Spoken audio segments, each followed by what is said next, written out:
दिवाली के पावन पर्व पे आप अपनी कुछ विशेष टिप्पणी देना चाहेंगे? हेलो सनातनी व्यूअर्स।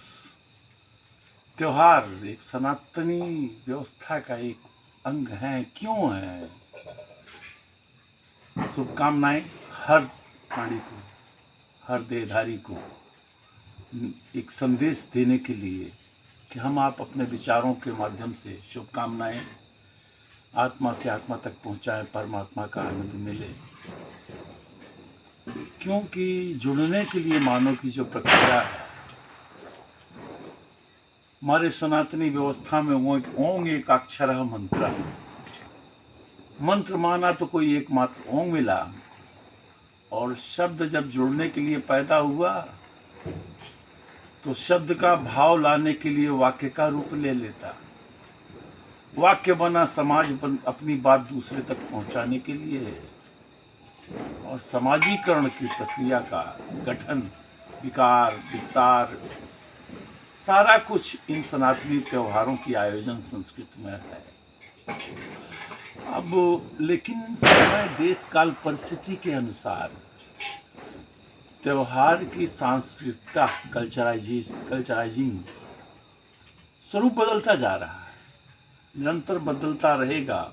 अनवरत हर 10 वर्ष के बाद हर सनातनी सांस्कृतिक त्योहार अपने स्वरूप में एक परिवर्तन ला ही रही। चिंतन का प्रभाव पड़ रहा है, विकास का प्रभाव पड़ रहा है, विकास अपने रूप में करा रहा है। हम लोगों को अपनी मौलिकता के विरुद्ध समझौते करने पड़ रहे हैं। मौलिकता यानी जो हम लोग मूल रूप से हैं, प्रदर्शन माने प्रदर्शन करने के लिए हमको जो दिखाना पड़ता है, जो हम होते नहीं, वो प्रदर्शन हमें श्रेष्ठता का पैमाना बना हुआ।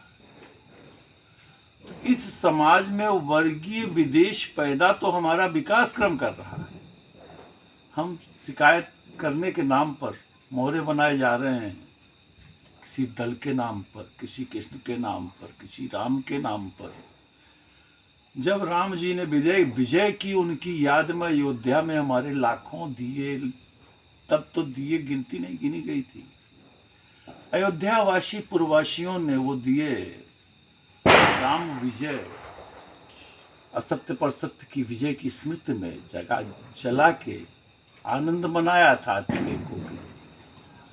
अब वो आनंद, उस शाश्वत आनंद की अनुभूति करने के लिए सनातनी व्यवस्था की ये त्योहार सिस्टम व्यवस्था, जिसको किसी भी रूप में हम समझ सकते हैं, क्योंकि हम अपनी भाषा को भाषा में नहीं बांधना चाहते।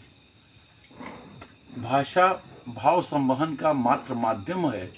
इसलिए मूल उद्देश्य हमारे लाइव में, कार्यक्रम में प्रथम आरंभ होने का आशय ही उद्देश्य है कि ये मात्र भाव होंगे, इसमें कोई भी अर्थ तर्क नहीं, चिंतन मात्र जो मिलता है सनातन व्यवस्था के आधार में, कि यदि विकास राम जी ने किया, लंका ठीक हुई, दुष्टाचारी रावण खत्म हुआ, तो उस याद को मात्र परंपरागत रूप से याद करना या नए स्फुरण के लिए, ऊर्जा के लिए संकल्पित होना, आगे बढ़ने के लिए स्त्री पुरुष जो इकाई बन के परिवार बनते हैं, उनके बेटन का इतिहास पढ़ना। बच्चे समझें बड़े मूर्ख हैं, बड़े समझें बच्चे मूर्ख हैं, लेकिन कहीं कोई एक लाइन तो बनी रहे। आज एक स्वप्नजीवी समाज का निर्माण हो रहा है, क्योंकि जो हम हैं नहीं वो दिखाना व्यवस्था है। दिखाएंगे नहीं तो हमारा स्टेटस नहीं दिखाई देगा, और स्टेटस नहीं दिखाई देगा तो समाज में हम पहचाने नहीं जाएंगे, और जीवन की उपलब्धियां जिनका मूल्यांकन करने के लिए समाज हमेशा ढूंढता है। मालूम है, लोग गाते हैं, बजाते हैं, क्यों? अक्षर से बना वाक्य, वाक्य से वाक्य का अर्थ विभिन्न आत्माओं के पास जिस अनुरूप जिसकी प्यास है, जिसका कटोरा जितना खाली है, उतने शब्द वहाँ चले जाते हैं। ठीक वैसा ही कि गुरु कोई भी एक अक्षर देता है, जैसे दा, देव दानव मनुष्य, तीनों को ज्ञान की जरूरत पड़ी, वो गुरु के पास जाता है। ज्ञान के लिए सेवा करनी पड़ती थी, सेवा के परिणाम में ज्ञान मिलता था। गुरु जी जब चलने का समय हुआ, शिष्यों ने सेवा की, तो सबसे पहले देवता आया अपने ज्ञान के लिए कि मुझे ज्ञान चाहिए। प्रणाम किया गुरु जी को, गुरु जी ने एक शब्द बोल दिया, दा। देवता सोचने लगे गुरु जी ने हमको ज्ञान दे दिया। गुरु जी ने पूछा, बेटा समझे बस क्या है इसमें? गुरु जी बोल तो देवता सोचने लगे हम बड़े भोगी होते हैं। गुरु जी हमसे कह रहे हैं, शायद सोच रहे हैं इंद्रियों का दमन करो। गुरु जी ने सुना देवता कह रहे हैं इंद्रियों का दमन करो, बोले हाँ बस तुमने सही समझा। देवता प्रसन्न होकर अपनी दुनिया में गए। फिर आया राक्षस, उसने जब प्रणाम किया, पूछा गुरु जी चलते हैं, अब तो सेवा हो गई। गुरु जी ने फिर एक शब्द बोल दिया, दा। असुरों ने अपनी प्रवृत्ति के अनुरूप चिंतन शुरू किया, तो उनको मिलता क्या है? हम बड़े क्रूर हैं, बड़ी मार काट करते हैं।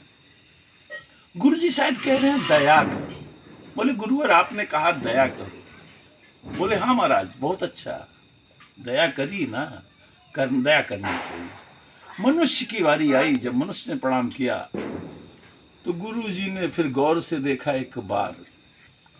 बोले हाँ बोल क्या चाहिए?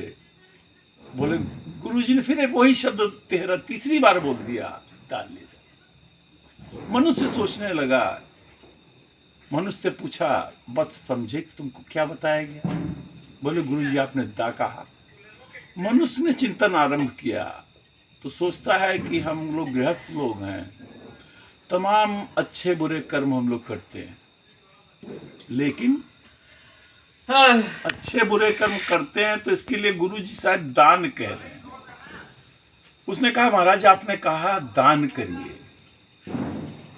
गुरु ने तत्काल कहा आप बहुत सही हो, दान ही आप, यानी जो तीनों गए थे अपनी प्रवृत्तियों के अनुसार एक ही अक्षर के 3 अर्थ वापस लेके गए।